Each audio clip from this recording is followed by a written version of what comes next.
Buenas tardes a todas y a todos. Este seminario es probablemente el último en este formato virtual del proyecto de Stories, porque The Stories está empezando a llegar a su fin. Y nada, hoy tenemos un seminario muy especial con una experiencia súper chula que tengo muchísimas ganas de conocer. Y que, bueno, Efraín Foglia, que será la persona que nos lo va a presentar, nos ha comentado que esto es solo el primer paso, o sea que es un buen punto de partida para futuras experiencias. En este caso, Efraín nos va a presentar una experiencia de diseño especulativo sobre entornos online que tenéis ya, creo, en pantalla en la grabación. Y no te voy a robar más tiempo, Efraín. Muchísimas gracias por recoger la iniciativa y por presentarnos este proyecto. Cuando quieras. Sí, muy bien. Bueno, buenas tardes a la audiencia, a esta bella audiencia. Primero decir que esta es la primera colaboración que hago yo formalmente, así como más robusta con el grupo de investigación. Entonces me invitaron a participar de alguna forma en The Stories, que ya tenía su trayecto. Y yo lo que hice es buscar el proceso que tenía en marcha de las cosas con las que opero para poder realmente tejer algo vinculado a narrativas digitales sin desnaturalizar mucho mi trabajo. Pero resulta que no fue necesario porque este proceso que voy a presentar, al que le veníamos dando la vuelta desde hace tiempo, pues se encuadró perfectamente en las necesidades del proyecto. Voy a intentar describirlo de la forma más ligeramente posible porque es un proceso complejo, pero es un proceso muy práctico. Y los puntos académicos pues ya los podré dar en su momento. El proyecto está basado en un workshop que terminamos la última sesión el pasado jueves, o sea, apenas estamos recogiendo todas las imágenes, vídeos, etcétera.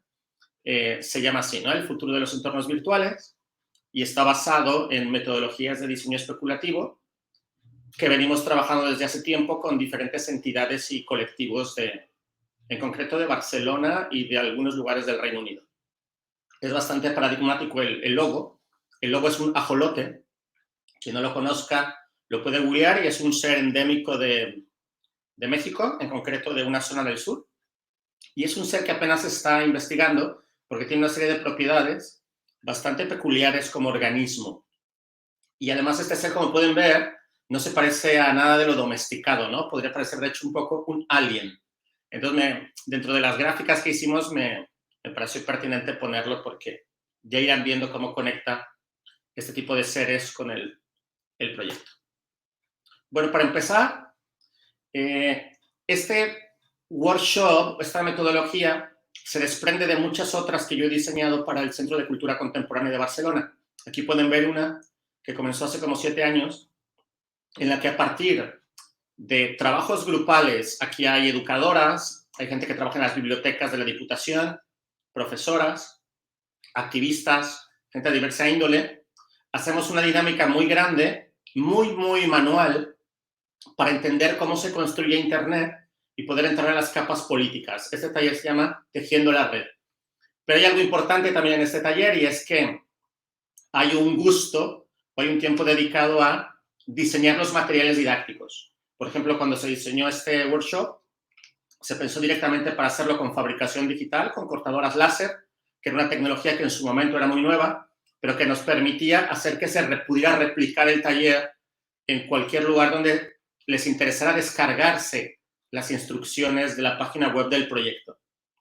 Estas son cajas de madera que finalmente lo que hacen es que construyen una ciudad por barrios, y a partir de unas instrucciones, evidentemente hay una base teórica, metodológica y política, la gente entiende por qué hay brecha digital en un lugar y en otro no, cuáles son las políticas de conectividad a Internet, y principalmente visibilizamos una de las cosas que en el mundo cultural o académico, o incluso artístico, de las que no se habla mucho, que es a quién pertenece Internet. Siempre se habla de Internet desde el punto de vista de los contenidos, pero nunca a nivel de su infraestructura, ¿no? Que es una de mis especialidades, principalmente en el territorio activista global. Aquí pueden ver, ese es otro taller similar, llevamos mucho tiempo haciéndolos. Este es con bibliotecarios, para que cada una de estas personas que está ahí fue seleccionado por alguna biblioteca de de Barcelona, de la zona metropolitana, y ellos tienen que replicar el taller en su biblioteca. Entonces, es básicamente una viralidad de workshops. De hecho, junto a las bambas estas blancas de una chica que está ahí casi frente a mí, pueden ver que ahí hay unas cajitas que representarían el kit que enseñé en la foto anterior y que conforman una maleta pedagógica que se va enviando a las escuelas para que se repliquen estas actividades. Entonces, el workshop que les voy a presentar chupa de aquí o nace un poco de estas dinámicas. ¿Qué pasa? Que ahora tenemos aquí esta maravilla de personitas que son 31 alumnos, alumnes, alumnas del Raval, y el CCCB me encomendó que diseñara todo un programa de septiembre a diciembre para usar este tipo de métodos y de workshops con el objetivo de que entendieran Internet, pero desde una perspectiva crítica. De hecho, esta es la primera foto que nos tomamos y ya empezamos a hablar de privacidad, del hecho de que alguien tome una foto, y lo que empezamos a hacer es empezar a diseñar emojis para que se representaran y empezar a profundizar en lo que serían los derechos de imagen que tenemos en Internet. Entonces, yo lo que hice con este encargo es que diseñé como este programa al que le llamamos Universo Internet. Son 24 sesiones que empiezan con tejer la red, que es el que ven arriba, que es el que les mostré de las cajitas, cómo entender las infraestructuras, y pueden ver del lado derecho que son una cantidad de sesiones. Algunos de estos talleres tienen 1, 2 o 3 sesiones, en total juntan 24, y cada una de estas profundiza, las del lado derecho, en una visión crítica y bastante enojona, ¿no?, del momento que vivimos con Internet, o sea, bastante molesta de lo que no nos gusta. Y a partir de la parte azul, que sería la mitad del curso, lo que vemos son proyectos que son propositivos con la construcción futura de Internet. Ahí pueden ver que está Entornos Virtuales, que acabó el próximo jueves, ya casi acabamos el curso. Y entonces el proyecto se enmarca aquí. ¿Cómo podemos mejorar el futuro de Internet? Y lo que pueden ver en el medio, que se llama Ópera Internet, es la fiesta final que haremos, que llamamos Ópera Internet, que es un espectáculo audiovisual con toda la chavalada para tratar de reflejar todos los aprendizajes del curso, ¿vale?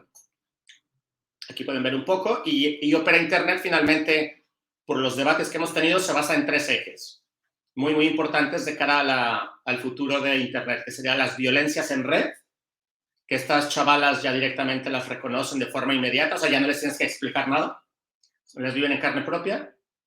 El tema de las fake news y el tema de la brecha digital, ¿no? En concreto, en este cole pasa eso, pero seguramente si me voy a otro cole podría variar un poco esta perspectiva. Entonces, a partir de aquí, el workshop del futuro de los entornos virtuales tiene un disparador, que es el momento en que llega el COVID. Cuando llega el COVID, nos encierran a todos.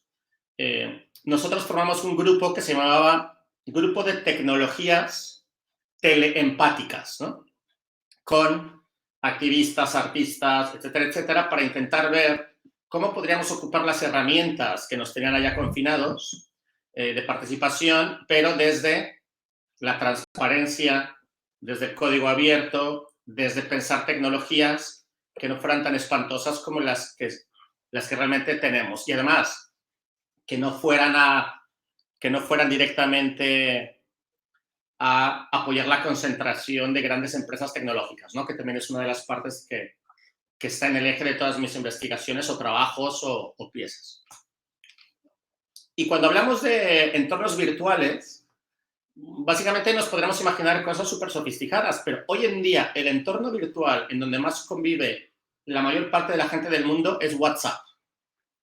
Ya es una red de redes también, pero la mayor parte de espacio digital donde la gente convive, vota, envía audios y tal es WhatsApp. Entonces también, cuando hablamos de entornos virtuales, hablamos de toda esa flexibilidad de los espacios intermedios entre lo físico y los servidores, ¿vale?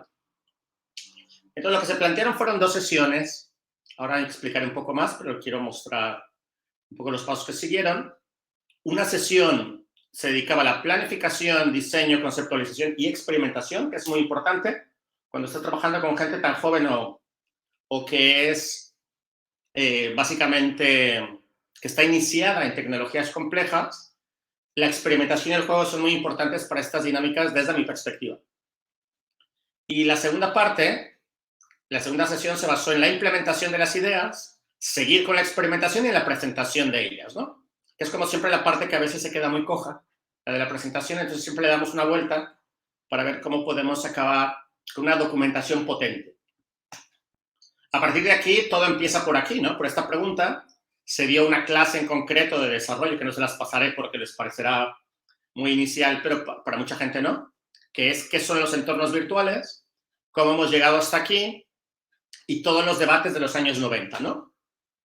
De qué es lo real y lo virtual. Este es Asad, un compañerito de ahí del grupo, en el que directamente le hicimos la foto con el emoji que le sale de la cámara y debatíamos, ¿no? ¿Esto qué es? ¿Virtual o real? Así como Dios o el amor, ¿no? ¿Qué es real o virtual? ¿No? Entramos a estos debates. Para que se hagan una idea, el grupo tiene chavales de 24 nacionalidades diferentes. Todos son de origen migrado. Solamente hay un chico euroblanco, Paul, y toda la demás gente, su concepción de la religión, la realidad o la virtualidad es total y absolutamente global desde muchos aspectos, ¿no? O sea, la idea europea de virtualidad o realidad en este grupo en concreto se desvanece y te llegan cosas de todos lados, ¿no? Ponía esta pregunta que ya con ella pudimos debatir bastante, un poco para desnaturalizar la idea de que lo importante de un entorno virtual es la máquina, ¿no? El monitor o el motor de realización, etcétera, etcétera, ¿no? Y aquí pues nos tirábamos un buen tiempo reflexionando más desde un punto de vista humanístico, ¿no? Y luego hacíamos una genealogía y decimos, miren, algo que les queda como bastante claro de entender es los videojuegos, ¿no? Como un entorno virtual. Esto sucedió hace 40 años y era lo más avanzado del mundo y ahora estamos aquí, ¿no? Por lo menos. O sea, entornos que además son reactivos, de una definición muy, muy importante, pero además, algo fundamental, las interfaces han evolucionado de una forma muy, muy potente. Desde otro punto de vista, desde el lado artístico, tenemos proyectos como el Team Lab. Esta es una fotografía de la exposición que posiblemente todavía esté en Caixa Forum, que además yo en algún momento he colaborado con ellos. Y básicamente el entorno inmersivo lo llevan a un nivel de espectacularización como bastante potente, ¿no? Pero por eso también para mí era importante mencionar el tema del WhatsApp, ¿no? Que básicamente los entornos virtuales hoy en día tienen un abanico mucho más amplio y sofisticado de lo que conocemos. Se profundizó también en la idea de interfaz, de ver qué tipo de interfaces se han ido sofisticando de una forma brutal. La foto que ven en medio, si alguien la conoce, es Ana Rodríguez Granel de los Estudios de Humanidades, que es mi amiga, y es una cata de mezcal que hicimos, que nos pusieron estas gafas para recrear los plantíos, ¿no? Pero este ejemplo también, más allá de la coña, era para ejemplificar que básicamente los entornos virtuales hoy en día son una de las grandes inversiones a nivel de publicidad, a nivel de ciencia, a nivel educativo, etcétera, etcétera. Y apenas están como en pañales, pero están evolucionando de una forma muy, muy fuerte. Entonces, una de las preguntas era ver si realmente, y más con el encierro del COVID, si estos entornos virtuales que existen hoy en día, como ese de Sony, que es muy sofisticado, u otros de consumo popular, realmente nos gustan, realmente nos gustaría que por ahí fuera el futuro, esos cascos que son muy sofisticados realmente nos parecen interesantes, o habría que diseñarlos de otra forma, ¿no? Voy a poner un vídeo muy rápido de unos segundos. Okay, so today we invited the digital champions, the first 4 digital champions from Get Deg to come and help us build a model of Get Deg, the estate, and the houses that were going to be connected via a Wi-Fi and cabled network. The idea was to build the model to demonstrate the different frequencies that would be used to connect the homes both to each other and the Get Deg Foundation and Merthyr Valley Homes, and then also to explain the concept of how the connectivity works within the home. And then using that model, we then talked about who would be responsible for the different aspects of the network, for troubleshooting, for fixing, and for engaging the community to make sure that every angle was covered and that the network had the most uptime possible. Bueno, lo que vieron ahora fue una maqueta que trabajamos en Gales con el gobierno local, y a partir de ciertas metodologías similares a las que ocupamos en los talleres, para que la gente pudiera decidir qué tipo de red podríamos implementar allá por el tema de la brecha digital, porque donde lo hicimos, que es este valle, que se llama Matthew Tiff Bailey, es una de las zonas más pobres del Reino Unido. Entonces el gobierno nos contrató para hacer un proceso colaborativo y poder llevar ahí una red digital. Pero el vídeo que les mostré me parece importante porque le llamamos así simulación analógica constructiva visual informativa, una cosa que nos inventamos, pero tiene que ver con la construcción manual sobre la mesa de la gente que va a colaborar en un proceso social, porque a partir de ahí empiezan a hacer red. Luego metimos en la cámara, como vieron, algo que puede parecer muy cutre, pero que te genera una idea de entorno inmersivo así como mínimo, ¿no? Y esta idea nos parecía interesante para que con materiales físicos los chavales pudieran ir imaginando cómo sería un entorno real sin tener que usar una máquina y pasarse 10 meses averiguando cómo funciona un software de modelado, ¿vale? Entonces, a partir de ahí, lo que pueden ver aquí son unas imágenes. Perdón, seguí esta imagen antes. Una de las conclusiones, ya decía yo que esa foto se me había perdido. Una de las conclusiones de los entornos virtuales actuales con el COVID, pues es este que ven aquí, ¿no? Una sobreconcentración en plataformas muy concretas, dolores de cabeza, malestar. Entonces queríamos investigar con los chavales en el workshop cómo podríamos imaginar otra realidad de los entornos posibles, ¿no? Y esas son las preguntas disparadoras, ¿no? ¿Cómo queremos que sean nuestros entornos virtuales del futuro? Porque además viviremos mucho tiempo de hoy en adelante en ellos, ¿no? Es solamente una aceleración lo que se dio con el COVID, pero a la economía ya le vino bien y vamos a ir hacia allá. Y esto es algo importante, ¿no? Empezamos un ejercicio para ver qué odiamos de esos entornos virtuales actuales, ¿no? Y empezamos a proponer una metodología que es la que explicaré ahora. Primero, como eran 30 y tantas personas, montamos a 5 delegados por grupo, igual que lo que expliqué al inicio de la maleta pedagógica, y cada delegado tenía que trabajar directamente con su grupo y explicarle todas las instrucciones, ¿sí? ¿Qué es básicamente las instrucciones como en términos generales que hacíamos? Los temas que tienen en la derecha, natural, cómodo, familiar, íntimo, seguro, serían como los adjetivos que definen lo que no existe en los entornos de hoy en día. Entonces, la idea era imaginar entornos a partir de esos valores. Y esto era como una idea fundamental, que debatieran y que vieran, intentando quitarse de la mente los entornos que existen, hacia dónde les gustaría que fuera su entorno. Por ejemplo, uno que es muy importante era entornos seguros, ¿no? Porque mucha gente se siente inseguro por hackers, porque alguien le entre a la cámara, etcétera, etcétera. Entonces, todo esto lo hemos venido también trabajando en las demás sesiones, por lo tanto ya había una madurez en este debate. Voy a pasar rápido para poder llegar a la explicación. ¿Y con qué lo haremos? Generamos materiales físicos y materiales virtuales, ¿sí? Entonces vamos a mostrar un poco los materiales con los que trabajamos.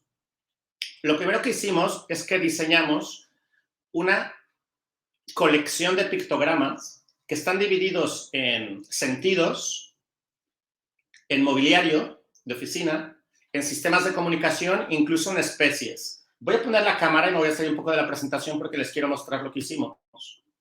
A ver. Aquí estoy. ¿Se me ve la cámara? No, tengo que dejar de compartir, ¿no? Ahí, ¿vale? Ahora sí te vemos. Sí, entonces lo que hicimos fue diseñar esta serie de pictogramas que tienen esa clasificación, pero para hacer una dinámica más potente, tienen una base de imán. Entonces, lo que hicimos fue de que generamos esta idea que es como una pizarra y que son pantallas que directamente pueden ir diseñando de una forma súper ágil todo esto, ¿no? Entonces, es a lo que me refería también con los materiales didácticos.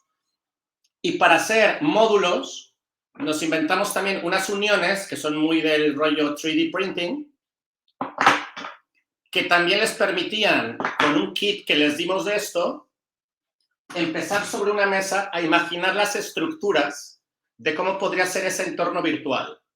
Podían ir asignando interactividad a partir de los diferentes valores de los pictogramas, de una forma como muy ágil, y como la pizarra es de estas que se borra, también podían empezar a dibujar relaciones de interacción en todas ellas, ¿no? Entrábamos también como a front-end design y diseño de comportamientos de cada una de las acciones, ¿no?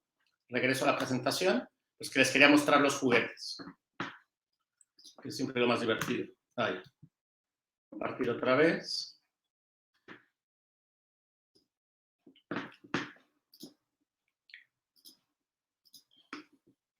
¿Vale? Aquí sí, en el diseño de pictogramas tenemos como 55 categorías diferentes.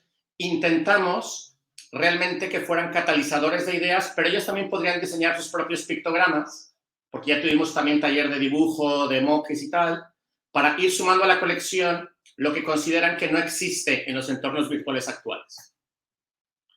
Para todo esto y para empezar un poco ya los imaginarios, hicimos la visita a la exposición de Ciencia Fricción, que habla de la simbiosis entre especies, porque también la idea tenía que ver con imaginar qué tipo de especies digitales o físicas tienen que vivir en estos entornos más allá de lo que nos dan. La metáfora sería el clipo este de Windows, ¿no? O la Siri o todos estos asistentes. Pues para nosotros será muy, muy importante entender que hay otras especies imaginadas, tecnológicas o incluso físicas que podrían interactuar con nuestros entornos virtuales. A partir de ahí empieza el workshop. Aquí están los delegados, delegadas, delegades. Yo doy las instrucciones y empiezan a montar sus estructuras para empezar con romper con la idea de una sola pantalla de frente, ¿no? Entonces, todo lo que está en la mesa sería analógico o conectado a lo digital y todo lo que está en la pantalla pizarra sería el entorno digital, ¿vale? Esta ya parte nos llevó bastantes horas y fue bastante chula. Y aquí pueden ver el primer guiño a lo que sería lo virtual. Ellos tenían que ir imaginando, porque claro, esta generación todos traen móvil y se manejan bastante bien, cómo también podríamos ir incrustando imágenes artificiales sobre estos entornos para que después en la oscuridad poderlos iluminar.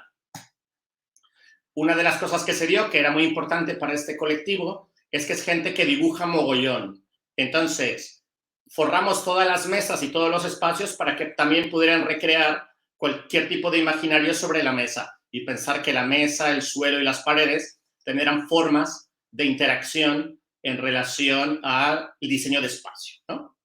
Aquí pueden ver, esta parte es ya como bastante divertida y dentro de las líneas que se les tiene que dar es que si ellos, por ejemplo, ponen un pictograma de lámpara, necesitan decirnos exactamente cuál es la correlación con el consumo energético, la velocidad de Internet, etcétera, etcétera, ¿no? A partir de unos manuales que se les dieron. Y aquí viene el trabajo.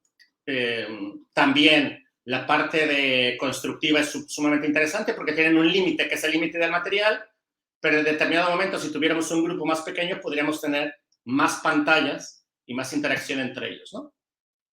¿Qué están haciendo aquí estas chicas? Pues que sus teléfonos móviles también formarán parte de este entorno final. Por lo tanto, tienen que hacer 2 vídeos. Uno de ellos donde nos explican por qué odian los entornos virtuales actuales y nos tienen que explicar por qué han tomado las decisiones del entorno que están diseñando, ¿vale? Entonces, además, tienen que hacer estos vídeos que serían también parte de la documentación. Hacen su guión, lo explican, etcétera, etcétera, ¿no? Aquí pueden ver ya cómo la cosa va avanzando.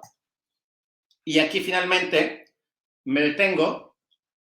Voy a salir también rápidamente de la presentación para enseñarles un cacharrito, ¿vale?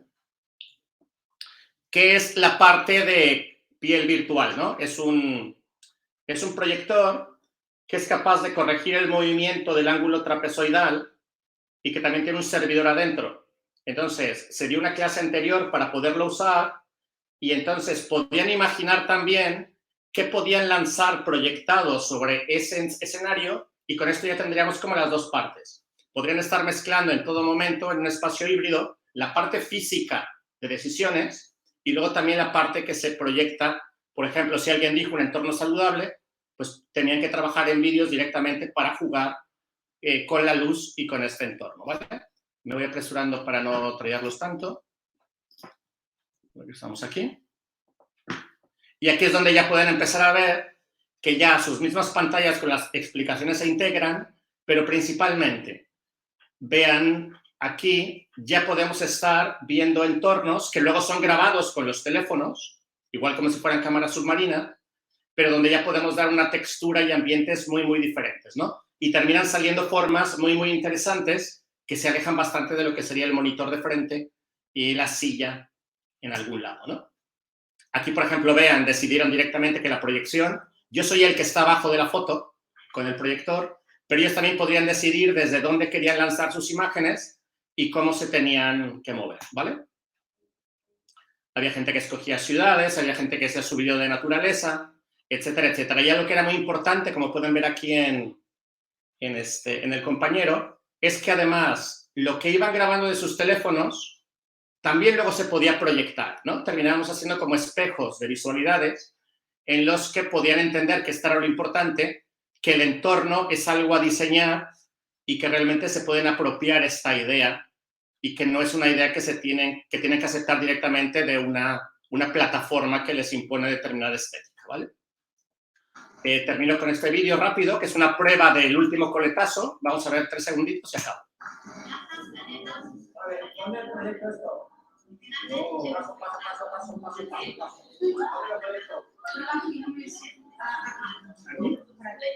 Aquí.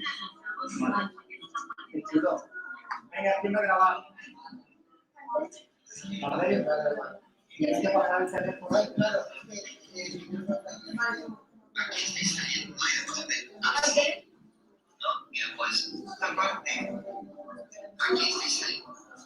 El fondo lo escogieron muy bien, ¿eh? Tienes que pasar por todo el entorno como si fuera una cámara submarina.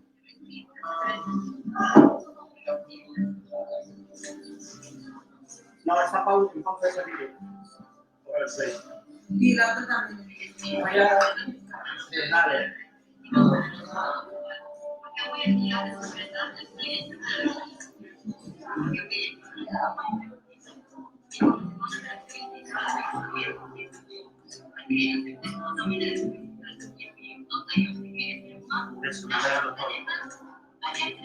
Vale. Entonces, quito esto. Vale. Al final de cuentas, lo que tenemos es una serie de clips de vídeo en donde al unirlos, lo que tenemos es la simulación de ese entorno virtual, pero tenemos la base, que es lo más importante que nos interesa en las explicaciones de vídeo y en la parte física, que sería por qué han tomado esas decisiones, cómo se alejan directamente a un nuevo imaginario de ese entorno virtual y la decisión a nivel de interacción, esa directamente la tienen explicada en un documento en vídeo que son parte de los teléfonos, ¿no? Pero también la idea era un poco que tuvieran una parte de relación constructiva sobre de una mesa y que finalmente pudiéramos terminar como esta simulación, ¿no? Evidentemente esto que parece, bueno, se los mostré como en 20 imágenes, pues fueron como 7 horas de taller más o menos y las conclusiones, ya con esto acabo, son como bastante chulas desde el punto de vista que pues casi nadie está conforme un poco con los escenarios en donde está viviendo. Hay mucha gente que se siente bastante frágil dentro de ellos y principalmente salen todo lo que tiene que ver con las brechas y las debilidades, ¿no? Una de las cosas de mayor preocupación que había en este colectivo era el tema del consumo energético, perspectiva de género, pero principalmente también la necesidad de poder aprender otro tipo de tecnologías diferentes a simplemente ser consumidor, ¿no? Pero bueno, ya todo esto en el reporte final del proyecto lo puede reflejar, pero esta es una pincelada como de esta primera parte del workshop que empezamos a hacer y donde, para finalizar, diría las cosas que, como conclusión, son la hoja de ruta para poder seguir. Por ejemplo, una de ellas es el diseño de iluminación. Esto es importante en el CCCB. A pesar de que tenemos mucha gente ayudando, las luces es muy difícil de controlarlas. Por lo tanto, las tomas finales carecen directamente de un escenario más controlado. Entonces, esto, en un estudio más controlado, podemos tener mejores resultados, por un lado. El tema del tiempo también. Creo que hubiéramos necesitado otras 2 horas por lo menos. Y lo que tiene que ver con la apertura de imaginarios, eso fue algo que a mí básicamente me emocionó bastante, ¿no? Entre otras cosas también porque la distancia a nivel de edad cada vez es mayor y pensar que nuestra idea de lo que es Internet y los entornos, pues básicamente tiene unos referentes que ya no concuerda con esta generación, ¿no? Yo intenté explicar mínimamente lo que es un entorno virtual al inicio usando Matrix, por ejemplo, porque ahora en diciembre viene el último capítulo, y es que no había nadie, ni siquiera los profesores, que lo hubiera visto, ¿no? Entonces, el distanciamiento, ¿no?, de las estéticas digitales de la gente que es mayor de 35 años y alguien de 16 ya son total y absolutamente dispares, ¿no? Y esa es una pregunta que me hizo generar muchas dudas, ¿no? Y bueno, hasta aquí lo dejo. Todo suyo. Muchísimas gracias, Efraín. Pues, chicas, chicos, vamos a por las preguntas, ¿no? Vamos a por él, porque yo creo que tenemos un montón, seguro.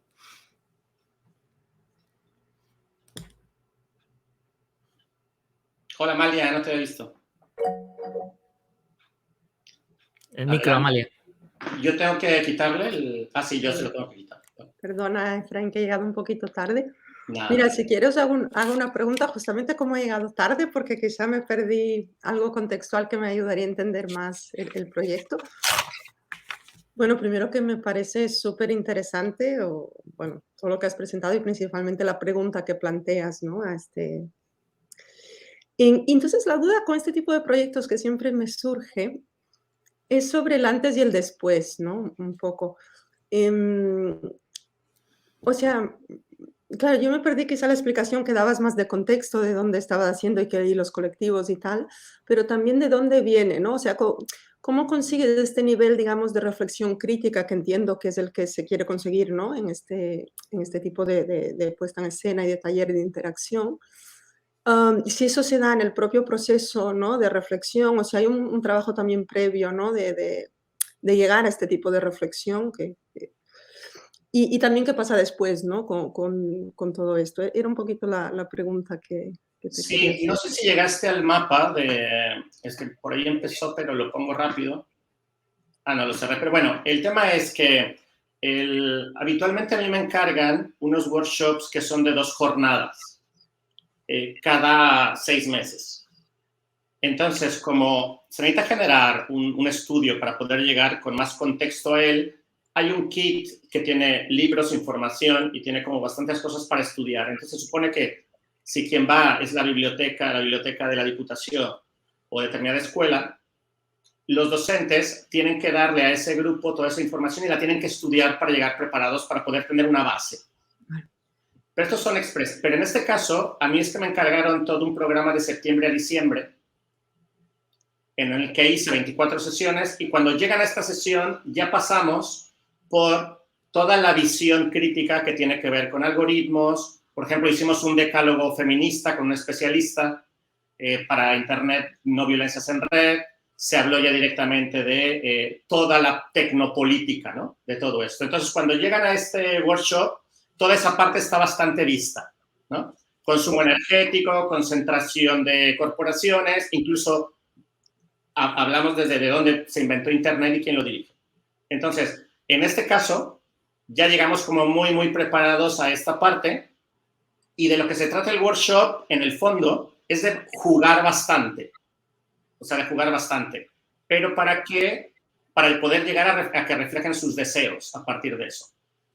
Finalmente, una de las críticas normalmente que tienen este tipo de workshops para la gente que es bastante, por ejemplo, ha habido algún profesor, porque hay un claustro de 24 profesores revisando esto, está bastante chulo, es de que por qué siempre, por lo menos en los cursos que yo doy, siempre hay una visión exageradamente crítica y ellos lo ven como pesimista, ¿no? Pero normalmente damos clases en donde hablamos, ¿no? Ese mismo día había una nota de que le habían quitado todo el dinero a una familia porque le habían hecho phishing con una cuenta de una señora que le dio clic a un link de WhatsApp. Entonces, claro, ahí la realidad es tan contundente que ese debate se termina diluyendo. Y aparte les digo, pero si esa visión no quieren, pues ya el siguiente curso pues contratan a alguien de Sonar, ¿no? Que les diga que todo es como muy bueno. Y normalmente ese debate va por ahí. Ahora, ¿cuál es el...? Pero sí, hay bastante bibliografía, hay bastante trabajo hecho ya, y en este caso hay 20 sesiones anteriores vinculadas a estos procesos desde diferente perspectiva, ¿no? Por ejemplo, llevamos a una cantante, porque también vemos cosas de arte, se llama Bikoko, que es muy, muy interesante, es una jazzista que es del barrio de Gracia, pero ella es de origen senegalés. Entonces nos interesaba que fuera ella, porque el tejido cultural de la gente que estaba ahí, casi todos son de familias migradas. Entonces nos interesaba la imagen de alguien que está triunfando, pero que se enfrenta directamente a que le preguntan que de dónde es, específicamente por su aspecto físico, ¿no? O sea, nadie da por hecho que sea catalana. Entonces entramos a estos debates siempre como muy a cuchillo y sí que esta vez ha sido muy desgastante, pero me han permitido poderlo desarrollar todo como desde cero, ¿no? Ese es como el contexto donde ha sucedido eso. Y ahora, ¿a dónde va? En principio, hubo un reto muy, muy importante en estas sesiones que tenía que ver con que este cole, así como muchos de su especie, o sea, de su clasificación, son los que tienen mayor deserción a la hora de ir a, ¿cómo se llama? La selectividad. Selectividad. Sí, o sea, hay más abandono de seguimiento. Tal. Y entonces la idea era de que nosotros este curso lo vamos a cerrar con un mapa de todo lo que serían las aptitudes o determinadas vías para poder seguir en el desarrollo de estas temáticas, pero que estén ligadas al mercado laboral, ¿no? Entonces tenemos como una... Entonces, la idea es que, además de lo que es la visión crítica, también se da una visión de cómo se podría trabajar esto en el futuro.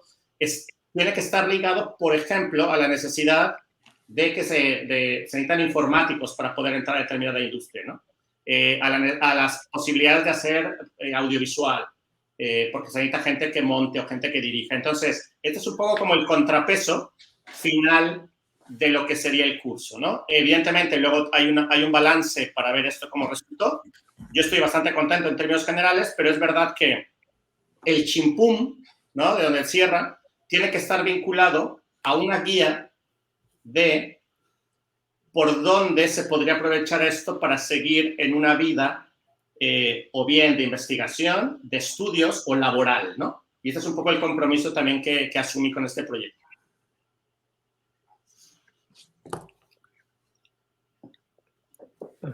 Venga, más preguntas. Yo quería preguntar, si se puede, Efraín, como si puedes contarnos un poco, a partir de esta diversidad cultural que has descrito, qué tipos de imaginarios o de problemáticas específicas de estos chavales son los que aparecen en sus imaginarios. O sea, me parece eso súper interesante. Es decir, cómo se ve reflejado a partir de lo que crearon, pues sus distintos entornos familiares, culturales, etcétera. Sí, esto es casi como para hacer una tesis, porque en el fondo se ha dado que yo como un ente, ¿no?, filtrado en ese entorno que no representa una autoridad para este grupo, entonces eso ha permitido que se puedan ser más libres desde la toma de decisiones, ¿no?, en sus imaginarios. Cuando ha habido profesores que están inmiscuidos, entran y se vuelven más serios y menos participativos en este sentido y no quieren fallar, ¿no? Entonces también el Centro de Cultura Contemporánea, una de las cosas que propone con este proyecto, que se llama Escola en Residencia y que es la tercera versión, es precisamente lograr esa interfaz. O sea, que el centro cultural pueda ser un catalizador de un espacio de libertad humanístico, ¿no?, y creativo. Entonces, en ese sentido, yo las cosas que he visto que reflejan en sus historias, es reconocido por el profesorado que nunca habían creído que ellos pudieran expresar ese tipo de cosas, ¿no? Entonces, se da esta variable, ¿no? Por ejemplo, hay claramente muchos problemas en temas familiares de todo este grupo de alumnos y que hemos hecho alguna serie de ejercicios para que puedan sacar todo esto y de repente están plasmados allá, ¿no? Este sería uno. Uno de los más fuertes, como siempre, es el de las chicas que vienen de algún país árabe y que incluso su relación con la imagen o la fotografía es muy distante. Entonces hemos tenido que buscar una serie de metodologías para esto y al final de cuentas terminan integrándose, ¿no? Hay una chica que es bengalí y que ha decidido no hablar, ¿no? Porque imagínate el choque tan fuerte de repente aterrizar en Barcelona y estar así. Pero logramos que cantara, ¿no? Entonces ella puede dar todos los resultados de sus ejercicios cantando y ella lo único que quiere es cantar. Entonces, ha tenido que haber una costura en ese sentido muy, muy interesante y yo lo que he hecho es que he invitado en cada sesión a una especialista del área, ¿no? Por ejemplo, en temas de fake news y tal, invité a Liliana Arroyo, en temas de tejido de barrio, invité a Pía Campisano, que es una especialista en temas de trabajar con comunidades. He invitado además a puras mujeres. O sea, entonces, esto lo que ha dado es que de repente ha habido momentos verdaderamente mágicos, pero sintetizando las temáticas, muchas tienen que ver con el hecho de ser migrados, hay una marca muy fuerte de no future de cara al mundo, o sea, no hay ya nada ya que nos puedan prometer que creamos, ¿no? Y luego está una alegría de vivir desbordante, que es lo que tiene la gente de esta edad, ¿no? Pero casi todas van por ahí. Sigo reforzando que el dibujo como actividad psicomotora intelectual es importantísimo para estas edades y para un trabajo creativo. Y luego, lo que los cruza directamente a todo mundo es el tema de la música y el baile, ¿no? Entonces, hemos estado pensando todo esto que es muy importante porque cómo adaptar determinadas pedagogías a esto, tomando en cuenta que la capacidad de atención de esta generación, ya lo sabrán, es de 10 minutos y se te van al móvil, que esa es otra movida. O sea, estas dinámicas, te las estoy poniendo ahí, son como una lucha eterna por captar la atención, y esto tiene mucho que ver con la temática, ¿no? La economía de la atención, que básicamente está dominando cualquier tipo de imaginario posible, ¿no? A mí una de las cosas, para finalizar la respuesta, José, que sí creo que no se avanzó mucho, es que a veces tú piensas que pueden llegar a imaginar cosas mucho más experimentales, ¿no? Y yo terminé viendo cosas muy interesantes, pero desde el punto de vista de la representación muy clásicas todavía, ¿no? Entonces, por ahí, eso es un poco lo que yo he percibido en estas sesiones y en esta en concreto. Efraín, tengo una cuestión. Hablabas de fragilidad. Ellos definían que sentían cierta fragilidad. Quería preguntarte, ¿esa fragilidad es una fragilidad solamente en un entorno físico o también virtual? Aquí el tema es que no lo reconocen, o sea, siguen, yo creo que tiene mucho que ver con generaciones adultas, y esta es un poco parte de la parte del taller, diluir esta relación. De hecho, trajimos a una de las chicas de Data Feminist, que es de ahí de la UOC, de hecho, del IN3, que trabaja en temas de violencias en red, y ella ya directamente, precisamente está luchando porque esta barrera, ¿no?, entre identificar las violencias en red y las físicas estén homologadas, ¿no? Pero todavía eso es una carga que está muy, muy encima. Y ellas, principalmente ellas, que eran las que sentían más frágiles, diferenciaban todavía esto, pero de todas las experiencias que te contaban, eran experiencias híbridas. Por ejemplo, el acoso en red y el acoso en la calle son fuertísimas. Entonces, parte de esa fragilidad viene por ahí. Esa es una. La otra es el choque cultural con la cultura local, oficial, ¿no? Llamémosle así, o sea, lo que se considera la gente local en Cataluña, ¿no? Es un choque bestial. Y finalmente, en el mismo Centro de Cultura Contemporánea, y en esta parte yo sí que me he posicionado enfrente, como una persona más, está el debate que casi si no va un profesor blanco que los mete, pues no los dejan entrar, ¿no? Entonces, claro, es un día a día que todo es contra ellos y contra ellas, ¿no? Esto le sumas acosos en red, temas de diferentes moralidades, etcétera, etcétera, y claro, yo me puedo imaginar el nivel de fragilidad, Sandra, que tienen, que es increíble, ¿no? Por ejemplo, el tema de ansiedades, nuevas patologías por el uso de WhatsApp, TikTok y todo eso es tremendo, ¿no? El cuerpo, ¿no? La representación del cuerpo de la mujer en las redes, eso les pega. Y los chicos normalmente tenemos, ¿no?, de dos clasificaciones en términos generales, muchos que ya están completamente, tienen naturalizada la cultura LGTBI++ y todo, y que ya directamente debaten en términos no binarios, y luego la perspectiva que está muy, muy basada en el término de género binario. Y aquí, en esta parte, pues sí que ves más claro, ¿no?, todo el juego que podría ser la velocidad de Internet en Occidente, ¿no? O sea, un consumo cada vez mayor de imágenes, de cuerpos, etcétera, etcétera. Y luego tienes la parte de los chicos que son, por decirlo así, cis, ¿no?, cultura binaria, que ellos en donde se protegen es directamente en lo que se protege cualquier hombre que es seguro de ser hombre ¿no?, en juntarse entre ellos, en ser fuertes, ¿no?, en esta idea de no soy frágil, ¿no?, porque soy hombre. Y más o menos por ahí es por donde yo he visto todo esto, ¿no?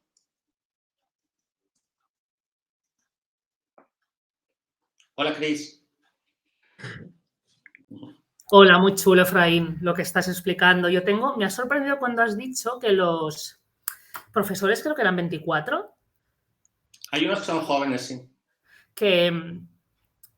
O sea, ¿qué relación tienen? O sea, ¿cómo han vivido ellos ese proceso? No sé si han participado, si estaban fuera. Entiendo que es difícil insertar este tipo de prácticas en la educación formal. No sé qué experiencia tienen ellos en la escuela. ¿Que han Sí, como de manera distante? ¿Les interesa? ¿Cuál es su relación con todo esto? Sí, lo especial de este proyecto es de que no es una actividad extraescolar, sino han negociado que durante 2 días a la semana, 3 horas las pasan en el Centro de Cultura. 3 horas lectivas. 3 horas lectivas. Y tienen que estar en el programa. Entonces el proyecto nace y nosotros tenemos que agarrar con todo el claustro de profesores y ver, y yo les tengo que justificar por qué académicamente eso tiene que entrar. Entonces hay un follón increíble, pero es lo más real a lo posible.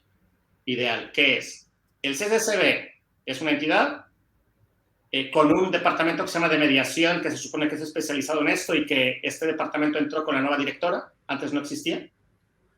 Luego tienes la escuela con todos sus protocolos y el profesor que no tiene plaza y que se tiene que ir, el que estaba ahí, la opción a dar matemáticas, pero que tenía que dar otro pero por puntos, o sea, toda esa cosa que ya se saben. Y luego estoy yo con mi equipo, ¿no?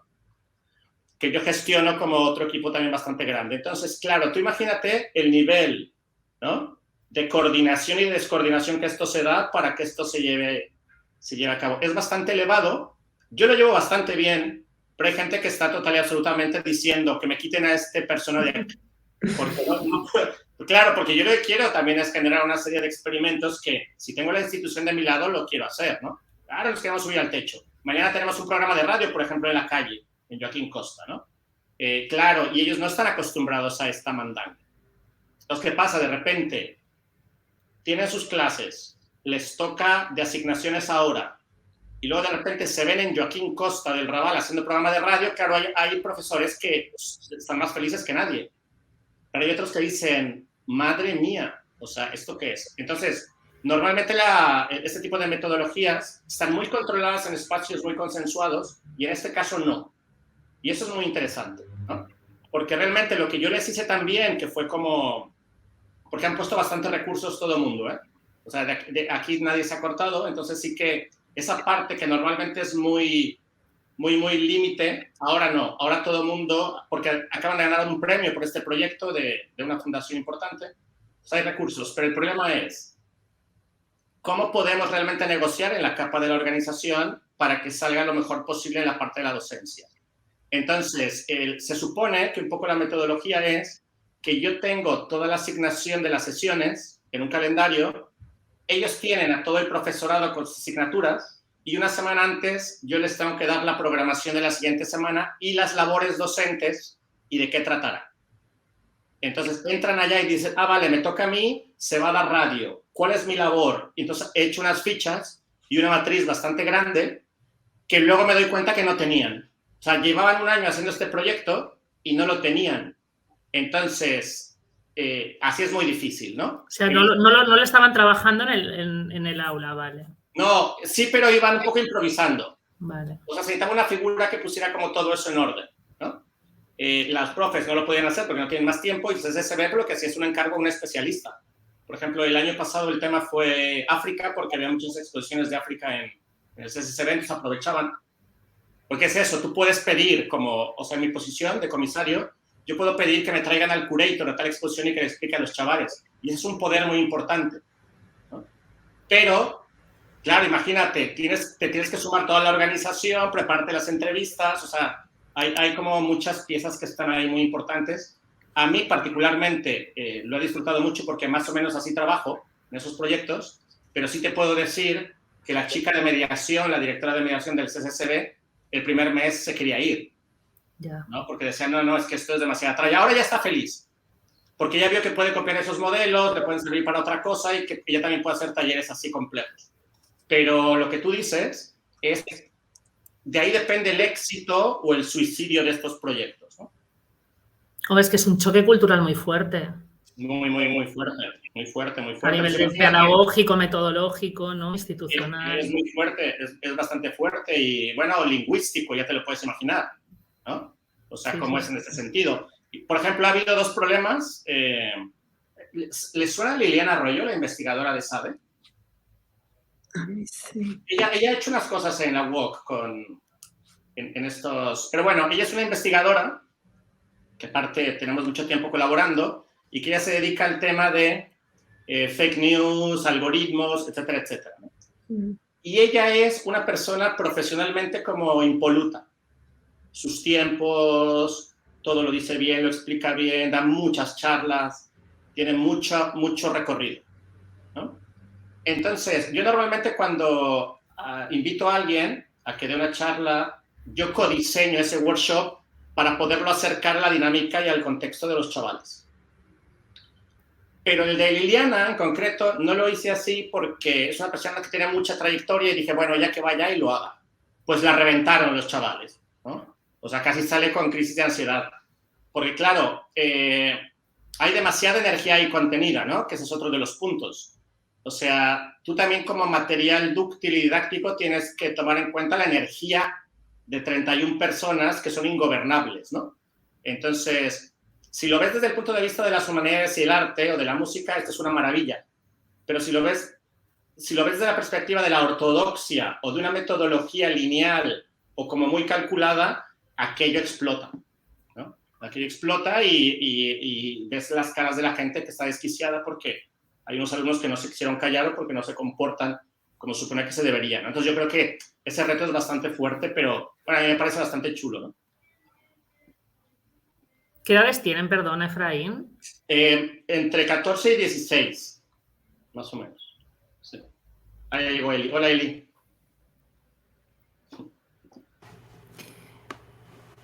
Yo Efraín, tenía un par de preguntas. Una es una intuición tuya personal, la otra es más de fondo del proyecto. ¿Cómo, en este despertar del sentido crítico de Internet, que ya nos has explicado, es un proceso muy largo, ¿no? Que no es este taller, sino que es todo un proceso que empieza en distintas sesiones. Entonces, ¿cómo lo hacéis? ¿Cómo veláis para no dirigirlos demasiado? O sea, para que ellos lleguen a sus propias conclusiones o se den cuenta de cosas, ¿no? De cómo romper esos estereotipos, ¿no? De que todos tenemos. Quizás sobre todo los occidentales, blancos, que estamos ya como muy acostumbrados a un cierto uso normativo de las redes y de Internet, ¿no? Pero ¿cómo conseguís realmente que sean creativos y críticos y no llevarlos, digamos, sin querer, ¿no? Demasiado a donde queréis? Sí, hay un cambio generacional que yo he notado en los últimos 5 años que es importante. Por ejemplo, con este grupo hay unos temas que ya no hay que explicarlos. Y hace 5 años los tenías que explicar, ¿no? Como por ejemplo el de la seguridad en Internet, violencias en red. Pero había uno que no era claro al inicio y que sí logramos un detonador y salió, ¿no? Por ejemplo, la no inclusividad de la representación de tu identidad, ¿no? En el lenguaje de Internet. Y cuando lo logramos catalizar, y ahí explotaron. ¿A qué me refiero? Que hicimos, por ejemplo, un ejercicio con una actriz que es colaboradora para que hicieran, porque claro, queríamos hacer un taller de emojis faciales, pero con la mascarilla teníamos ese problema, que ese es otro tema, Chris. O sea, además de todo, vengan las mascarillas, ¿no? Y vengan los COVID y tal. Entonces, intentamos hacer un taller en donde pudiéramos usar un análisis, ¿no? De el lenguaje de Internet a partir de los emojis y hashtags, pero que declararan qué cosas no están incluidas de nuestra vida cultural propia en la colección de emojis. Y explicamos por qué los consorcios de Internet aceptan determinados emojis y otros no. O sea, explicamos de dónde viene, que no es un tema aleatorio, ¿no? Hicimos toda esa trazabilidad y luego dijimos, vale, pero aquí hay cosas que no están representadas. Y entonces hicimos un taller para hacer una colección de emojis que consideramos que hacen falta en el mundo, ¿no? Y ahí explotaron, ¿no? Porque, por ejemplo, estaba claro, algo que no soy capaz yo de llegar y supongo que mucha gente no, pero, por ejemplo, el tema del velo, claro, pusieron una colección de 15 emojis diferentes con diferentes características que no están incluidas, que yo no te las podría explicar, pero claramente lo sufren todos los días porque no sienten que esté representado con los que hay, ¿no? Esto era un tema. Luego el otro tema era el tema de la fisonomía. Había uno que fue bastante bueno, me pareció bastante interesante y un cruce cultural fuerte, y aparte mis compañeras de ahí que me ayudan, por un lado se enojaron y luego se rieron, que era bastante curioso, pero tenía mucho que ver con el choque cultural, que de repente hicieron un emoji de lo que consideraban ellas a una señora vieja embarazada, ¿no? Claro, son chavalas de 13, 14 años. Y tenían que ponerle nombre y describirse, bueno, esta es una vieja embarazada. Y todo, yo no pregunté, pero una de las personas de mediación que preguntó, ¿pero qué quieres decir con eso, no? Porque le pareció sospechoso. Y dice, pues, una mujer de más de 30 años embarazada, ¿no? Entonces, claro, ahí, ¡guau! O sea, fue como, claro, un choque bastante interesante del debate de lo que significa eso, lo otro, los cambios de rol en la sociedad, etcétera, etcétera. Pero ese tipo de cosas, en el fondo, nosotros creemos que desde donde las trabajamos son desde detonadores de lo que le hace falta al lenguaje de Internet. Y ahí es donde han salido un poco este tipo de temáticas, ¿no? Ha habido unos workshops que se daba por hecho que se tenían que explicar cosas desde cero, como repito, el tema de la publicidad en Internet, y esas cosas estaban como bastante asumidas, ¿no? Y para finalizar lo que preguntas, Tony, una de las cosas que consideramos que es importante de cara a las conclusiones es que se puedan mostrar desde una forma mucho más ligada al arte. ¿Qué quiero decir? Que si hacemos una metodología para que intenten deducir, ¿no? O expresar cómo tendríamos que atacar las fake news, ¿sí? Pero que lo hagan cantando, bailando, dibujando o en algo que a nivel de resultado les pueda dejar una vía como mucho más fuerte de libertad, ¿no? Hablo de cara a esa edad. En el caso de los bibliotecarios, talleres que hemos hecho en relación al futuro de Internet, lo que hacemos es que el producto final, además de que lo escriban, lo representan como si fuera un anuncio de televisión. Porque también esa última parte ya se divierten más, juegan más, está la típica persona que en el fondo quería bailar y nunca le han dejado bailar en su casa y se la lleva a bailar, está el que dibuja, el que hace fotos, y esa parte termina siendo como muy, muy agradecida de cara a la no conducción de los resultados, ¿no? En este sentido. Muy bien. Vale. ¿Una preguntilla más por aquí? Recién llegadas. Más difícil. A mí me ha llamado la atención, sí, perdonad que he llegado tarde, pero estaba en otra conferencia. La cuestión está en los emojis, que decías, Efraín, que ¿cómo se puede cambiar los emojis? ¿Cuál es este flow de emojis que has explicado? El oficial, bueno, hay un consorcio, sí, hay un consorcio que en principio cada año acepta, me parece que una cantidad concreta de emojis para integrarlos en el sistema de Internet, de forma oficial. ¿Sí? En el WhatsApp y eso. Correcto. O sea, digamos que en el código base, ¿no? Por lo menos en el Internet que tenemos ahora, que es este HTML. De hecho, si buscas cuáles van a ser los del 2022, ya hay como apuestas, ¿no? Y entonces, por ejemplo, el que me viene a la mente, el último, es el que algunos lo podrán ver y otra gente no, según su sistema operativo, es el del corazón en llamas.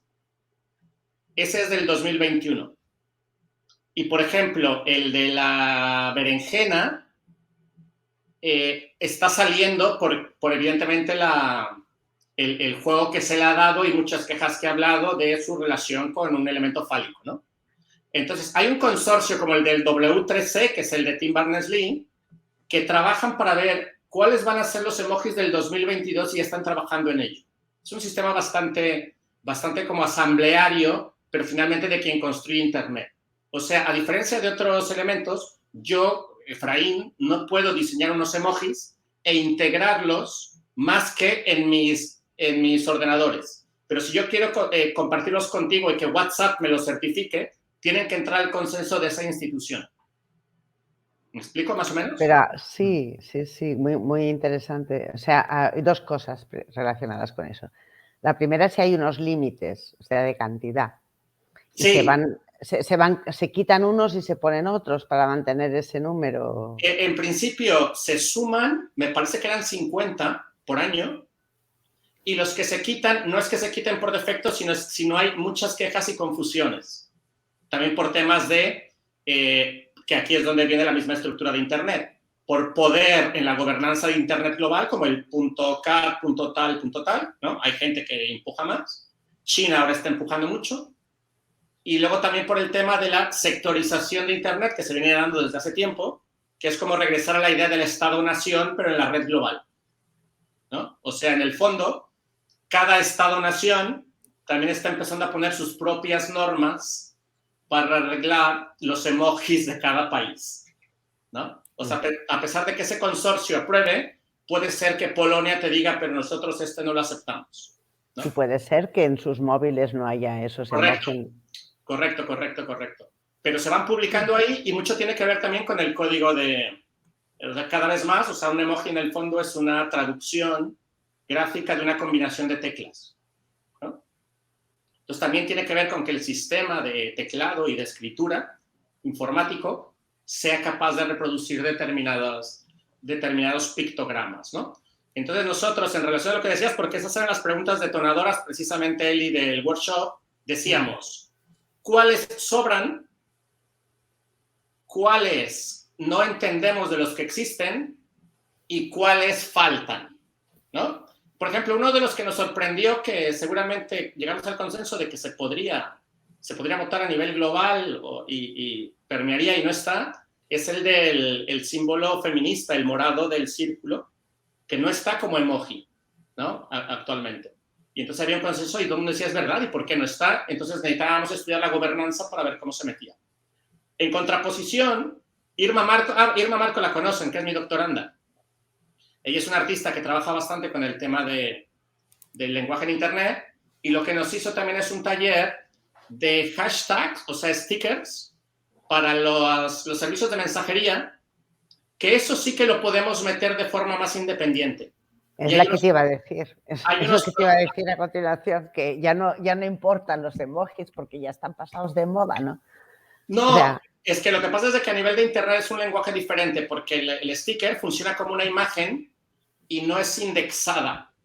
O sea, no es un lenguaje como nativo, sino es como una imagen de representación visual solamente. Y el emoji sí que es lenguaje propio. Entonces sí que hay una diferencia, pero mientras tanto los stickers hashtag son una herramienta muy interesante para esto y lo que hicimos fue una colección de stickers hashtag digitalizados para que los metieran en sus móviles y luego lo hicimos a nivel analógico porque esto les mola bastante, ¿no? Con papel que es adhesible, se los imprimíamos y luego podían ir pegándolos por todo el ramal. Les recomendábamos que lo hicieran en el CCCB, pero nadie se atrevió. Lo que queríamos es que los fueran pegando por ahí, pero nadie lo ha hecho de momento, ¿no? Pero sí, este es un temazo porque finalmente es el lenguaje nativo de Internet y también tiene una serie de jerarquías y era lo que teníamos que explicar y teníamos que generar, ¿no? Como, pues, guerra de guerrillas, ¿no? Decir, oigan, pero esto habrá que exigirlo, ¿no? Porque pero finalmente... yo lo que veo es que entre la gente joven cada vez usan menos los emoticones, ¿no? Los emojis. Porque ahora ya usan los stickers o los GIFs, ¿no? Bueno, hay y los GIFs, tú puedes poner cualquier GIF, ¿no? O sea, los GIFs es un GIF, o sea, lo puedes introducir. ¿Cómo se generan GIFs? O sea, ¿podéis generar en el aula un GIF y luego ya poderlo hacer transitar? Sí, lo que pasa es que es nada más para aquella gente que se lo quiere instalar. O sea, lo importante del emoticón, el emoji, que sí se siguen ocupando mucho, y de hecho hay un consenso de que las nuevas generaciones podrían comunicarse exclusivamente con emojis, ¿no? Sin nada más, ¿no? De hecho hay unos vídeos muy chulos por ahí donde se practica esto, es de que realmente forman parte de tu hacer cotidiano en la creación del lenguaje de Internet. Y lo otro, que es una explosión increíble también de creatividad y tal, sigue siendo como muy a nivel personal y yo te lo comparto a ti y si la demás gente se va añadiendo. Pero un emoji es que ya está en el sistema de Internet, ¿no? Sería un poco como técnicamente la diferencia, pero también es una diferencia a nivel de cómo se riega el lenguaje general, ¿no? Claro. Hay una serie de emojis que son universales hoy en día, ¿no? Por su representación. Y luego, y también en la hostia que nos dimos, todos estábamos ahí de rollo profes y tal, es de que al poner colección de emojis, ¿no? Para saber exactamente qué significaban, por muy obvio que parecieran, estábamos totalmente perdidos de lo que significa para alguien de 14 años determinados emojis, que damos por sentado que significan algo, ¿no? Es una descontextualización completamente nueva del significado de eso. Pero bueno, por aquí va. En este tema es explicar la estructura tecnopolítica de cómo se generan los emojis, algo que parece una chorrada, pero que viene dictado de un lugar y alguien lo decide, qué no nos gusta, qué nos hace falta y cómo lo podemos diseñar para estar más autoincluidos en este lenguaje casi infraestructural de la red, ¿no? Por ahí va. Que también responde un poco a lo que me preguntabas, Amalia, ¿no? Que era todas estas partes, pero empezar desde abajo para llegar a lo más cotidiano, que sería lo que dice la presentación, ¿no? El entorno virtual donde hoy en día convive más gente y donde el emoji es muy presente y tal, es el WhatsApp, ¿no? Por número de millones de personas que están metidas ahí, ¿vale? Yo tenía una pregunta, pero no sé, la mano aquí no sé si la estoy apretando bien, pero bueno, no sé si alguien más tenía, pero bueno, vuelvo un poco a tu proyecto, Efraín, y estaba relacionado con el tema, yo no sé si tú lo planteas como como un proyecto de intervención, de investigación o de todo un poco, pero desde la perspectiva de la investigación, que me imagino que también está ahí, ¿no? De alguna forma. En este tipo de proyectos siempre creo que hay como una cierta dificultad, me parece, por experiencia de proyectos en esa línea, en la parte de analizar, ¿no? O sea, cuando tú llegas al final, ¿no? Y tiene una diversidad muy grande de artefactos y de producciones, ¿no? Porque está basada en las artes o porque tienes diferentes elementos que han entrado en juego ahí. ¿Cómo interpretas, ¿no? Y cómo sacas, o sea, hay un proceso co-creativo, digamos, en todo el proceso de producción, pero después entiendo que en el proceso de interpretación, no sé si también hay espacios, ¿no? De co-creación en esta fase de análisis, o cómo trabajáis, ¿no? Esta gran diversidad de elementos para poder llegar desde una perspectiva quizá más clásica de investigación, ¿no? A resultados que interpreten, ¿no? Estas diferentes realidades. Bueno, era... Sí, yo, bueno, quien ha tenido un poco oportunidad de cruzar alguna experiencia conmigo así de todos estos procesos, o sea, en el fondo trabajo bastante como un torbellino. O sea, mezclo, porque también trabajo en colectivos que desarrollamos tecnología, entonces para mí esta idea de a dónde va en el fondo, realmente, o sea, queremos generar o generamos determinados dispositivos en torno a eso que impactan directamente en alguna comunidad, ¿no? Por ejemplo, lo que nos sirve las infraestructuras. Luego viene la pregunta, vale, pero si yo quiero generar en mi barrio esta infraestructura, nosotros directamente decimos, pues, vente el jueves a las 7 que tenemos una reunión de Gifinet, ¿no? Y es como muy, muy material después su implementación. O de tema de energía o tema de tal. Entonces, en ese sentido, yo lo que hago es, como en este mismo proyecto, que he recibido todo el apoyo de Tony, es intentar federar institucionalidades, ¿no? Este proyecto, por ejemplo, los materiales han sido soportados por WOC, han sido también ayudados desde el punto de vista logístico por CSCB. Luego ahora está la otra escuela, que a partir de eso nos ha pedido que diseñáramos otro proceso para No Barris. Y yo trabajo bastante en esta línea, ¿no? Y soy como una persona que tiene la facilidad de hablar los lenguajes de interlocución. Y esa es una de mis especialidades, ¿no? Ahora un artista, vale, el artista con el programador y el tal. Entonces, yo voy generando mogollón de cosas, pero luego, evidentemente, yo no tengo tampoco ni el tiempo ni la capacidad para llegar a unos sistemas analíticos fuertes, ¿no? De hecho, un paper que hicimos con Gemma y Tony era un poco por aquí. O sea, yo ponía encima la experiencia y también mi interés de trabajar con ellos es poder entretejer eso luego cómo se podía vaciar en un texto académico y poderle dar determinados valores, ¿no? A nivel de teoría, de método o de cómo lo explicas, ¿no? Entonces yo básicamente nunca me corto. O sea, yo estoy fascinado en ese proceso y entre más actores y actrices diversas puedan entrar, para mí es mejor. Pero es verdad que, por ejemplo, en este proyecto que acabo de presentar, que mostré solamente una parte de todo el proceso, yo podía haberlo hecho menos ambicioso, ¿no? Porque ahí nada más tienes, en diseño de interacción, tienes un universo. En procesos materiales, tienes otro que puede pegar hasta puede impactar hasta en temas de arquitectura, etcétera, etcétera, ¿no? Las piezas estas también entramos en un proceso de 3D printing para ver qué otro tipo de piezas que resistan podríamos inventar para generar otras estructuras. Entonces, claro, lo podría hacer así, pero realmente no me apetece hacerlo más sencillo, es lo que pasa. Hasta que alguien no me retire la palabra y me diga, no puedes seguir, casi siempre me apetece y a lo mejor es un escenario donde yo me encuentro bastante bien. Entonces, de repente, investigamos este tema, ¿no? Lo de los proyectores, que ya son muy sofisticados porque ya son autónomos para hacer visualidades en movimiento, y eso ya te daría una línea de trabajo concreta. Pero como teníamos presupuesto, lo quisimos probar, y ahora mi cabeza no deja de burbujear y de abrir líneas. Entonces, seguramente me cuesta trabajo cerrar o no me apetece.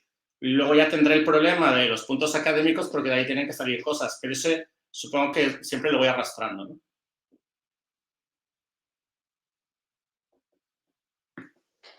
Bueno, si puedo decir algo, si hubiésemos podido participar o estar como parte del público, que en un principio sí que pensábamos ir, pero por temas COVID al final no pudimos estar.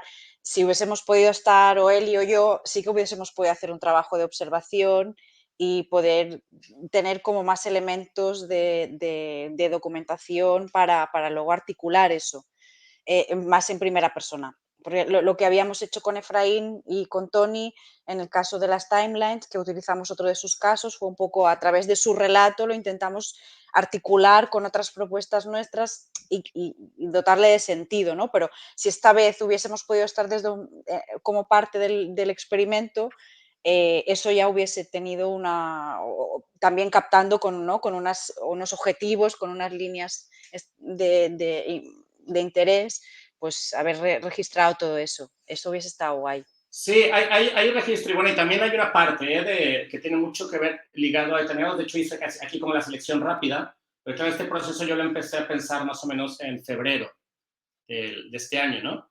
Entonces, por ejemplo, hay una serie que todo esto me servirá luego para poder generar eso. Hay una serie de proyectos del Goethe Institute con artistas en América que precisamente trabajan, esta es una compilación que se llama Momento Futuro, que cruzaban a un académico, un artista, para poder imaginar exactamente en el tiempo post-pandemia cómo irá esto. Este es un libro bastante reciente y fue uno de los trabajos que se hicieron, ¿no? Luego está todo el trabajo de Baricó, que precisamente tiene una serie de ensayos, se llama Lo que estábamos buscando, porque él habla que en el fondo toda la post-pandemia era lo que estábamos pidiendo a gritos, ¿no? Que el mundo estallara. Entonces hay una reflexión entre humanística, filosófica, que también va por ahí, que está bastante bien, ¿no?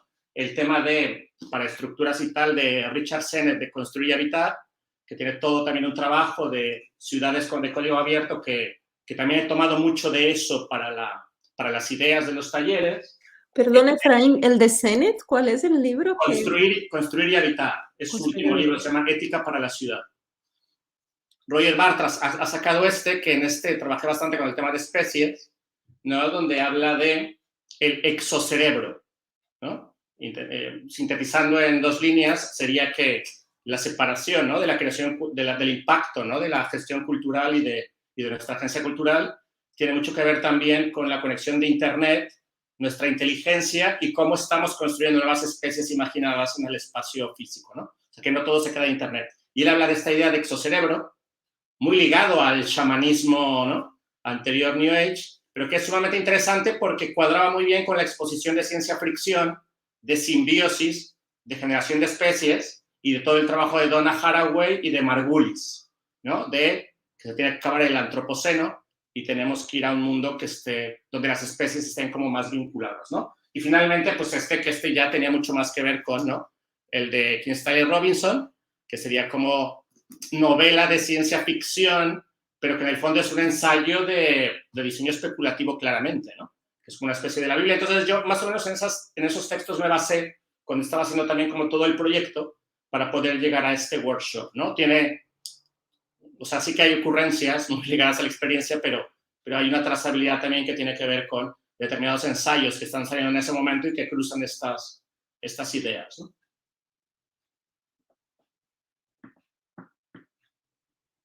Yo tenía, Efraín, esto ya es más un tema más de intuición, pero una curiosidad mía, pero que tiene algo que ver con algo que estamos preparando ahora también en la de investigación. Tú tenías una paradoja que me hacía mucha gracia. Hablabas de que los chicos y las chicas llevan esta marca del no future, pero a la vez tienen esa como contagiosa alegría de vivir, ¿no? Y entonces, ¿cómo lo observas eso, ¿no? Ese punto de que es muy duro, ¿no? Esa sensación de estos chicos crecen con una sensación implantada de que van a tener un futuro muy, muy complicado, pero a la vez tienen esa especie de entusiasmo vital. ¿Eso cómo lo vives eso? Bueno, hay unos momentos muy duro, ¿no? Porque el no future para este grupo en concreto y muchos otros es doble. O sea, ya la gente de su generación en unas condiciones medianamente estables ya están en este tema de no future, ¿no? Pero aquí es esta gente en esas condiciones, pero además con su especificidad de gente migrada, ¿no? Entonces ya es un doble. O sea, si para mí va a ser difícil, para ti el doble, ¿no? Entonces, y esto está latente ahí en todo momento, por un lado. A mí, por otro lado, me permitió incidir todavía más en todos esos temas que tienen que ver con las brechas, que ahí se entendían perfectamente, ¿no? O sea, por ejemplo, del concepto de brecha que estamos trabajando en algunos proyectos con el ayuntamiento, tiene que ver con clarificar que la brecha inicial, clásica y famosa, la brecha digital, tiene que ver con no tener conectividad, ¿no? De hecho, ahora mismo se está haciendo mucha política en torno a eso. No, pero es que todo el mundo está conectado, el problema se acabó. No, ahora mismo hay familias que ganan 600 euros al mes y están pagando 120 euros de teléfonos móviles y tal. O sea, y luego tenemos el tema de brechas de skills, ¿no? De competencias, de género y tal. Entonces, nosotros estamos intentando amplificar que el común denominador cuando nos referimos a brecha ya sea brechas complejas, diversas que están naciendo, ¿no?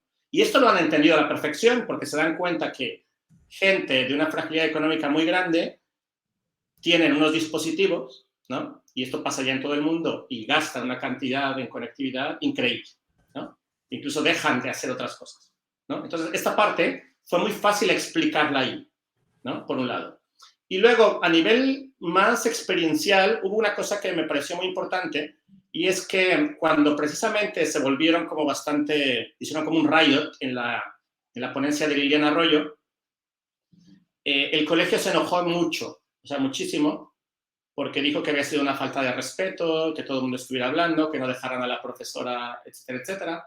Yo creo que con Liliana, luego hablé con ella, no hubo ningún problema, pero yo sí que ahí entré en un conflicto y puse mi posicionamiento en el colegio, ¿no?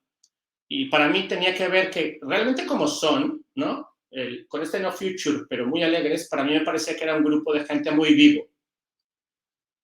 Y lo que se intentaba era como penalizarlos para que estuvieran como controlados en ese espacio como de libertad, ¿no? Y ahí eso fue difícil porque cada institución tuvo una visión diferente. Yo lo que les explicaba es que, por lo menos en ese espacio, que era el espacio sí regulado de la educación, pero como flexibilizado hacia otro tipo de prácticas que tienen más que ver con el humanismo y con las artes, que nosotros teníamos que incorporar, lo que decía hace 10 minutos o algo así, incorporar esa energía dentro de nuestras actividades y de nuestra metodología, ¿no? O sea, no podíamos censurarlo. De hecho, hay un chico que era el único que les conté al inicio, que es el único chico blanco que hay en el grupo, que es a la inversa, ¿no? Es como albino en África. O sea, lo tienen en línea, no lo dejan hablar los demás chavales y se ríen de él. O sea, es el bullying a la inversa, ¿no? Entonces tuvimos a esta docente que trabaja en dinámicas con grupos de todo el mundo y lo que hizo es que balanceó la situación dándoles roles diferentes de responsabilidad.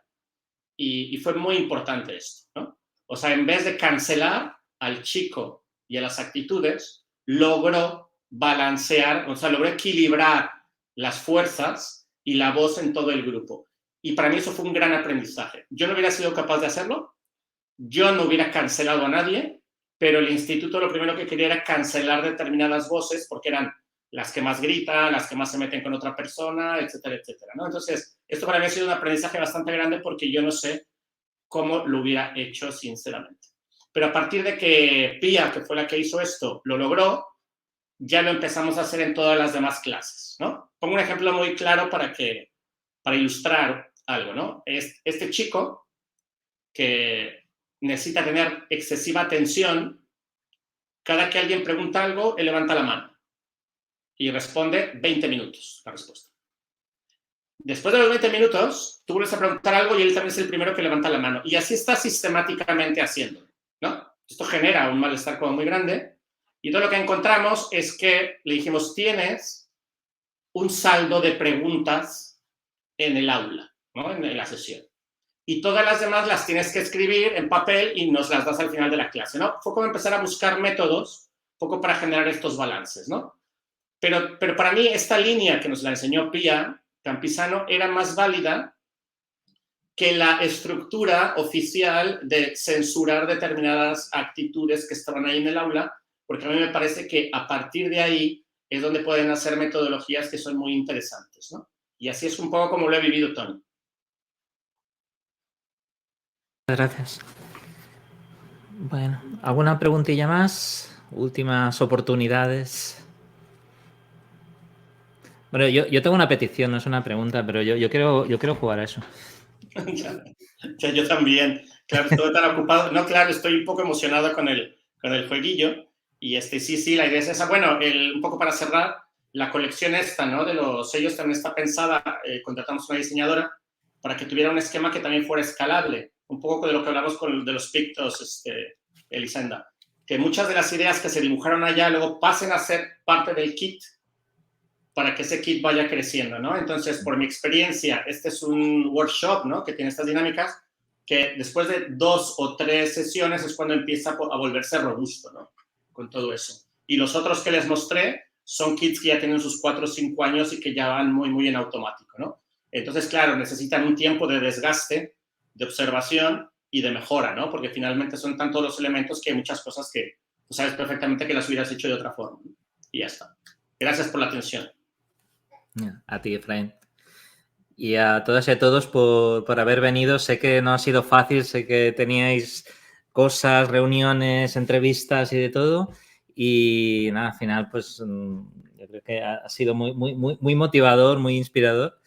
Y nada, este es, como decía yo al principio, ahora lo digo al final que somos más. Este es como el último seminario de Stories que hacemos en este formato. El 15 de diciembre nos encontraremos cara a cara en Can Jaume Andreu para el seminario mesa redonda final de storytelling de datos, que yo creo que también será muy chulo, con Miren Gutiérrez y con Emiliano Trere, aunque Emiliano no va a estar, digo porque sé que tiene fans, yo soy uno de ellos, no va a estar, pero estará el año que viene. O sea, lo tendremos online, cosas de Reino Unido, COVID y tal, pero él tiene muchas ganas de venir, de saludaros y saludarnos a todos y a todas. Y nada, lo dicho, muy agradecido por vuestra presencia, por todo este esfuerzo y esta didáctica, también hay que reconocerlo, Efraín, esta didáctica que con lo bien que nos lo has explicado y las ganas que nos has dado de poder saber más y de vivirlo en el futuro. Y nada, nos vemos pronto, en algunos casos bastante pronto. Y nada, hasta la próxima. Adeu, gracias. Adeu. Adeu, gracias a tu, Toni, por organizar esto.